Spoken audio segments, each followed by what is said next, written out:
vurugu ya aina yoyote duniani haijawahi kuwa na faida. Vurugu ya aina yoyote duniani haijawahi kuwa na nini? Na faida. Ina madhara na maumivu makubwa.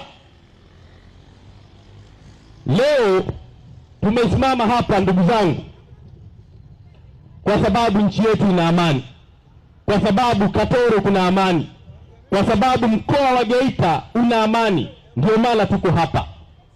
Msije mkakubali hata dakika moja niwe mimi, awe kiongozi wa chama, awe kiongozi wa chama chochote, awe ndugu yako akakwambia ufanye vurugu, fanya maandamano, fanya fujo. Kataa. Hazijawahi kuwa na mshahara, zina maumivu. Inasikitisha sana kuona watu werevu kama sisi, vijana wenye misuli kama sisi, kina baba wenye maarifa makubwa na kina mama, anatokea mtu au kikundi cha watu kinakuhamasisha uende kufanya vurugu ndani ya ardhi yako ya Katoro. Hapo mnaikosea ardhi yenu ya Katoro. Hapa niwaambie watu wa Katoro, hapa ndio mlipozaliwa. Uongo kweli? Na hapa ndio mtazikwa. Uongo kweli? Wajibu wenu ni kulinda nyumbani kwenu. Hamna ardhi nyingine tofauti na hii. Hapa nikiangalia huku kuna maduka mazuri, nikiangalia kule kuna wafanyabiashara wazuri. Inatokea vurugu, watu wanaingia humu dukani, wanaiba simu, wanachoma maduka, wanaiba vifaa, wanachoma maduka. Hasara inapata serikali au mnawatia umaskini wenzenu? Anayepata hasara ni nani? Maana yake tunarudisha nyuma maendeleo ya wapi? Ya hapa Katoro. Tulinde ardhi yetu ya Katoro.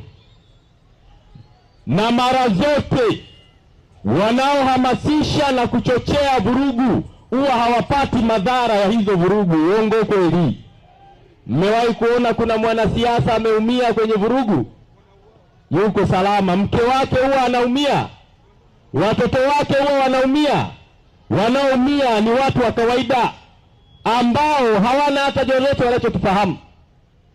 Kataeni maandamano, kataeni vurugu, kataeni fujo, kataeni. Niwape mchongo. Maandamano mazuri ni ya kutafuta hela. Hiyo ndio siri na waibia leo. Andamana kutafuta nini? Fedha. Kama una duka, andamana kuliuza vizuri duka lako.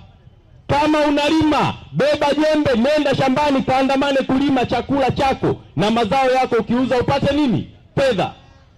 Maandamano mazuri ni ya kwenda kufuga mifugo ikupatie kipato.